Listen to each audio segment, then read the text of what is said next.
Semoga yang subscribe diberikan rezeki melimpah dari jalan tak terduga. Dan yang like komen, dimudahkan jalannya menuju surga di hari akhir nanti. Siapa yang tak mendengar nama Qorun? Dia adalah seorang sosok kaya raya di zaman Nabi Musa yang namanya melegenda hingga sekarang. Kisahnya diabadikan dalam Al-Quran, bahkan menjadi peribahasa atau ungkapan di masyarakat guna menggambarkan seseorang yang mirip dengan tabiatnya atau menisbatkan harta yang ditemukan terpendam dalam tanah sebagai harta Qorun. Qorun adalah miliarder kaya raya yang hidup sejaman dengan Nabi Musa. Saking kaya rayanya, Qorun setiap kali keluar dari rumahnya, ia didampingi dengan 300 pelayan laki-laki dan 300 pelayan perempuan. Qorun juga dikawal oleh 4.000 pengawal yang diiringi 4.000 binatang ternak ditambah 60 ekor unta yang khusus membawa kunci-kunci gudang penyimpanan harta kekayaannya itu. Itu dilakukan semata-mata sebagai bentuk kesombongan bahwa dialah manusia paling kaya, paling terhormat, dan memiliki pengikut setia. Ia merasa lebih mulia dibandingkan Nabi Musa alaihissalam. Orang-orang tentu saja akan penasaran seberapa banyak harta kekayaan Qorun jika pengawal dan pembawa kunci gudang kekayaannya sebanyak itu. Lalu berapa banyakkah harta yang dimiliki Qorun yang disimpan di dalam gudangnya tersebut? Sebelum saya melanjutkan, dimohon untuk menonton video ini sampai selesai supaya tidak ada kesalahpahaman dalam memahami isi cerita, serta mohon bantu channel ini semakin berkembang dengan cara tekan subscribe dan silakan tinggalkan like serta komen positifnya. Semoga dukungan pemirsa Risalah Kehidupan bernilai pahala dan menjadi wasilah dimudahkannya segala urusan pemirsa sekalian. Pemirsa Risalah Kehidupan, di zaman sekarang banyak orang yang mengistilahkan rezeki yang tak terduga dengan istilah harta Qorun. Lalu dari manakah sumber harta kekayaan Qorun yang sangat luar biasa itu? Serta di manakah Qorun dan hartanya ditenggelamkan? Siapakah Qorun dan bagaimana kisahnya dengan Nabi Musa? Qorun merupakan kaum Nabi Musa alaihissalam. Disebutkan oleh Ibnu Jurayj, nama lengkap Qorun adalah Qorun ibnu Yashar, ibnu Qahis, ibnu Lawi, ibnu Yakub. Ia merupakan putra paman atau sepupu Nabi Musa alaihissalam. Pasalnya, Nabi Musa alaihissalam sendiri adalah putra Imran, sedangkan Imran adalah putra Qahis. Dengan kata lain, Qorun masih satu kakek dengan Nabi Musa alaihissalam, yakni kakek Qahis. Ia adalah umat Nabi Musa yang taat. Tidak hanya memiliki banyak harta, Qorun juga termasuk orang yang cerdas dan berilmu. Ia menguasai ilmu duniawi dan ilmu ukhrawi, dan tercatat bahwa Qorun adalah ahli di bidang kimia. Dirinya tercatat sebagai ahli kitab Taurat setelah Nabi Musa. Kepandaian Qorun dalam ilmu agama membuat dirinya sering disebut dengan ilmu nawir, atau orang yang memberi cahaya dan penerangan. Suaranya terkenal merdu dalam membaca kitab Taurat. Selain itu, Qorun juga lihai dalam berbisnis. Ia mengetahui trik investasi yang menguntungkan, serta jalur perdagangan internasional yang strategis di zamannya. Kekayaan Qorun begitu banyak, sebagaimana tercatat dalam surat Al-Qasas ayat 76. Sesungguhnya Qorun termasuk kaum Musa, tetapi dia berlaku aniaya terhadap mereka. Kami menganugerahkan kepadanya perbendaharaan harta yang kunci-kuncinya sungguh berat dipikul oleh sejumlah orang-orang yang kuat. Dalam riwayat Kaisamah disebutkan, kunci gudang kekayaan Qorun dibutuhkan 60 bigol atau sejenis kuda kecil. Ukuran kuncinya sebesar jari, bahannya terbuat dari kulit, dan setiap kunci digunakan untuk satu gudang. Maka keluarlah Qorun kepada kaumnya dalam kemegahannya. Para ulama tafsir menjelaskan Qarun keluar dengan mewah diiringi dengan 300 gadis berbaju merah dan 4.000 kendaraan kuda.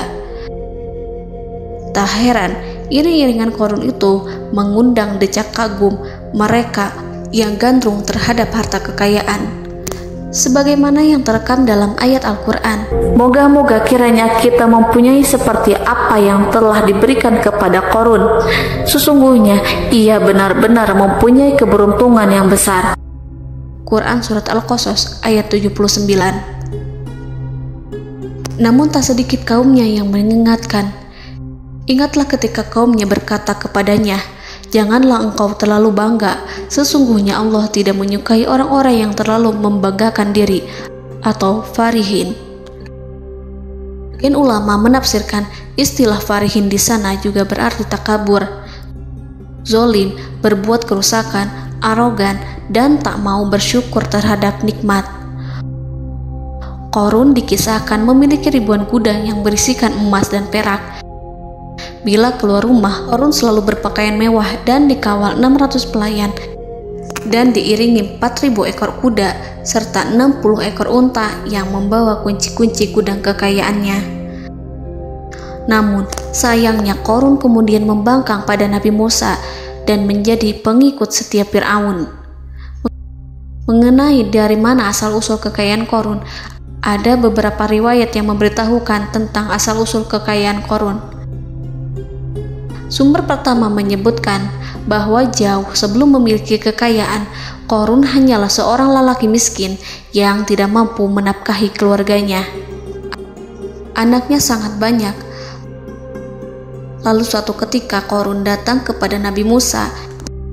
Ia meminta Nabi Musa alaihi salam untuk mendoakannya agar Allah memberikan harta benda yang banyak. Qarun juga meminta Nabi Musa mengajarinya ilmu kimia dan ilmu-ilmu kehidupan lainnya. Qarun dikenal sebagai orang yang soleh dan mengikuti ajaran Ibrahim dengan baik, sehingga tanpa pikir panjang, Nabi Musa alaihi salam menyetujui permintaannya. Allah Subhanahu wa ta'ala mengabulkan doa Nabi Musa. Qarun diberikan kecerdasan luar biasa dan menguasai ilmu yang telah diajarkan kepadanya. Qarun menguasai teori dan praktik pembuatan emas permata dan beragam perhiasan mewah lainnya. Ia juga pakar dalam ilmu arsitektur, rancangan bangunan, penataan kota, dan lain sebagainya. Tidak lama setelah itu, hidupnya berubah. Qarun pun hidup dengan bergelimbang harta. Ribuan gudang yang dimilikinya penuh dengan emas dan perak. Namun, sayangnya, keberuntungan yang didapatkannya membuatnya gelap mata. Qarun mulai hidup dengan penuh pamer, keangkuhan, dan penuh kesombongan. Kekayaan yang diberikan Allah Subhanahu wa ta'ala membuatnya lupa dengan Sang Maha Pemberi. Qarun merasa lebih terhormat dan mulia dibandingkan Nabi Musa. Ia pun akhirnya membelot dan durhaka pada Musa. Ia mengingkari janji-janjinya dulu dan beralih menjadi pengikut Fir'aun yang setia. Loyalitas Qarun terhadap Fir'aun membuatnya diangkat menjadi kepala mandor yang membawahi ribuan pekerja. Dikisahkan bahwa Qarun bersikap semena-mena terhadap para pekerja. Ia tega memotong upah mereka. Ia melakukan korupsi demi membangun istana dan kemegahannya sendiri, dan untuk membangun gudang-gudang penyimpanan harta yang telah ia kumpulkan jauh-jauh hari.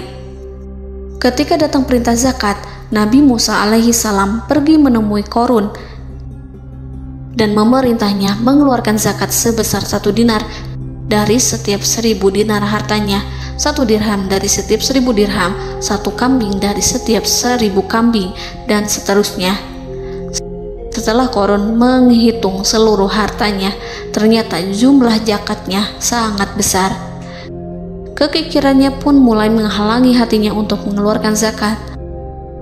Qarun enggan membayar zakat ketika Nabi Musa alaihissalam menagih zakat yang diperintahkan oleh Allah untuk ditunaikan olehnya. Ketika Qarun dimintai zakat, ia langsung marah dan tidak memberikan sedikit pun kekayaannya. Dia berpikir bahwa harta kekayaan yang dimilikinya didapat dari hasil kerja dan usahanya, dan tidak ada kaitannya dengan siapapun, termasuk Allah Subhanahu wa Ta'ala. Janji Qarun untuk lebih taat beribadah dan membantu sesama jika diberi kekayaan oleh Allah dilupakannya.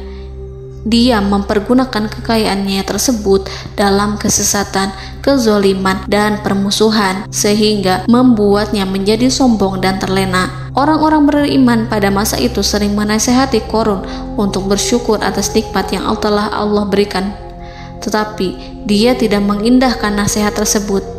Dari sikapnya tersebut sudah jelas bahwa Qarun tidak membutuhkan nasihat kebenaran, bahkan merasa tidak takut dengan ancaman Allah. Sebab Qarun merasa sudah memiliki segalanya. Qarun merasa dirinya hebat dan pintar serta punya banyak pengikut setia, punya banyak pengawal dan merasa aman karena dekat dengan Raja Fir'aun. Qarun berkata, "Sesungguhnya aku mendapatkan harta ini karena ilmu yang ada padaku." Qarun sangat sombong. Ia merasa hartanya didapatkannya sendiri tanpa campur tangan dan kehendak Zat yang Maha Kaya, yakni Allah Subhanahu wa Ta'ala. Apakah Qarun lupa ataukah ia tidak tahu bahwa Allah telah membinasakan orang-orang sombong sebelumnya yang bahkan lebih kuat darinya, yang lebih kaya darinya, yang lebih banyak pengawalannya, lebih kokoh dan tak terkalahkan dibanding dirinya? Karena terdorong sifat kikir dan angkuh, maka Qarun membuat rencana untuk melakukan tipu daya agar dia terlepas dari kewajiban membayar zakat. Dia ingin menjatuhkan nama baik dan citra baik Nabi Musa. Kemudian dia mengumpulkan tokoh-tokoh konglomerat Bani Israel. Ia berkata kepada mereka, "Wahai saudara-saudaraku, terhadap apa yang diperintahkan Musa untuk membayar zakat, apakah kalian akan mematuhinya? Sekarang dia hendak mengambil harta yang ada di tangan kalian, maka pikirkanlah suatu cara untuk menghindari perintahnya." Para pembesar-pembesar yang dipanggil kemudian menjawab, "Wahai paduka Qarun, engkau lebih besar daripada kami. Kami akan melakukan apapun yang kau inginkan." Qarun berkata, "Datangkanlah kepadaku wanita cantik. Aku akan memberinya hadiah besar jika ia berhasil menggoda dan memfitnah Musa." Ketika wanita cantik yang diinginkannya datang, Qarun memberikan kepadanya uang muka sebagai jaminan. Ia akan membayarkan seluruh yang dijanjikannya ketika berhasil menjalankan misinya. Bukan hanya itu, Qarun pun berjanji akan menjadikan wanita ini sebagai istrinya. Keesokan harinya, Qarun mengumpulkan Bani Israel. Setelah itu, Qarun menghadap kepada Nabi Musa seraya berkata, "Orang-orang menanti kedatangan Anda, sampaikanlah saran dan nasihat kepada mereka." Nabi Musa kemudian keluar dari rumahnya. Ia mulai menyampaikan nasihat pada umatnya. Di antara nasihatnya, beliau berkata, "Barang siapa yang mencuri, aku akan memotong tangannya. Barang siapa yang memfitnah, aku akan mencambuknya sebanyak 70 kali. Barang siapa yang tidak mempunyai istri dan dia berbuat zina, maka aku akan mencambuknya sebanyak 70 kali. Adapun barang siapa yang memiliki istri dan ia berbuat zina, aku akan rajam dia sampai mati." Qarun kemudian berkata, "Apakah ini juga berlaku untuk Anda jika Anda sendiri yang berbuat zina? Apakah Anda akan menerima hukumannya?" Kemudian Nabi Musa menjawab, "Ya, meskipun saya sendiri yang melakukannya." Maka kemudian Qarun memanggil wanita yang telah dibayarnya. Wanita itu berdiri di depan Nabi Musa dan Bani Israel yang telah berkumpul, mengaku sedang hamil karena berhubungan badan dengan Nabi Musa. Maka marahlah Nabi Musa atas fitnah kejam yang diarahkan kepadanya. Kemudian Nabi Musa melakukan sholat 2 rakaat, lalu mendatangi wanita itu dan menyumpahnya agar mengatakan siapa yang menyuruhnya. Wanita itu menjadi ketakutan. Ia bergemetar di depan Nabi Musa dan mengaku bahwa yang menyuruhnya adalah Qarun. Lalu wanita itu bertaubat dan meminta maaf kepada Nabi Musa. Seketika Nabi Musa bersujud seraya berdoa kepada Allah agar menimpakan azab kepada Qarun. Allah memberi wahyu kepada Musa bahwa bumi telah dijadikan tunduk kepada perintah Nabi Musa. Kemudian Nabi Musa berkata kepada bumi, "Wahai bumi, telanlah Qarun beserta kekayaannya, habiskanlah semua." Kala itu Allah menurunkan wahyu kepada Musa alaihissalam untuk memerintah bumi apapun yang diinginkannya. Begitu Nabi Musa alaihissalam datang dengan wajah sangat marah, barulah Qarun merajuk, "Wahai Musa, sayangilah aku." Sementara Nabi Musa alaihissalam tak bergeming. Beliau lantas berkata pada bumi, "Wahai bumi, ambillah mereka." Seketika rumah Qarun mulai bergetar. Qarun dan antek-anteknya mulai dibenamkan hingga bagian lututnya. Rumahnya ikut turun sedalam lutut. Qarun kembali merajuk, "Sayangilah aku Musa." Rumahnya kembali berguncang. Kini Qarun dan kawan-kawannya kembali terbenam hingga pusar. Demikian pula rumahnya. Qarun terus merajuk, "Wahai Musa, sayangilah aku." Sementara Nabi Musa alaihissalam kembali meminta bumi, "Wahai bumi, ambillah mereka." Rumah Qarun berguncang lagi, sementara Qarun dan kawan-kawannya terus terbenam hingga bagian tenggorokannya. Demikian pula rumahnya. Qarun lagi-lagi menjerit, "Wahai Musa, sayangilah aku." Namun Nabi Musa alaihissalam tak bergeming. Beliau terus meminta bumi menelannya hingga akhirnya Qarun dan kawan-kawannya hilang seluruhnya ditelan bumi. Tak lama setelah itu Allah berkata, "Wahai Musa, apa yang membuatmu bersikap demikian? Padahal demi kemuliaanku, andai dia Qarun berdoa kepadaku, niscaya aku akan rahmati. Maka kami benamkan dia beserta rumahnya ke dalam bumi, maka tidak ada baginya satu golongan pun yang akan menolongnya selain Allah, dan dia tidak termasuk orang-orang yang dapat membela diri." Quran Surat Al-Qasas ayat 81. Lalu di manakah lokasi ditenggelamkannya Qarun beserta harta bendanya? Konon berdasarkan kepercayaan beberapa masyarakat setempat, Qarun ditenggelamkan di sekitar sungai atau danau Moris yang terkenal di kota Payom, negara Mesir. Qarun konon mendirikan istana dan di tempat itu pula ia ditenggelamkan. Dahulu, Qarun berkeinginan membangun sebuah istana, namun tidak diizinkan oleh Fir'aun jika istana itu dibangun di samping istana Fir'aun. Terlebih, Qarun juga tidak ingin membangun istana di tengah pemukiman Bani Israel yang terletak di tanah Jasan. Fir'aun pun memberikan tanah di wilayah Fayom. Kemudian di tepi sungai Payom inilah Qarun membangun istananya yang megah, dan di dalamnya ia membangun Al-Khunuj, gudang penyimpanan harta berisi emas dan perak.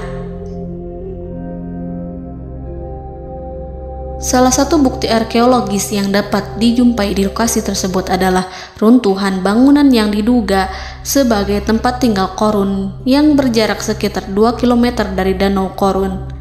Menurut beberapa sumber, bangunan yang masih berdiri kokoh tersebut adalah benteng yang dibangun oleh Qarun. Namun ada juga yang mengatakan bahwa bangunan tersebut adalah tempat tinggalnya. Wallahu a'lam. Semoga kita semua dijadikan orang yang Allah mampukan menjadi orang kaya namun tidak seperti Qarun,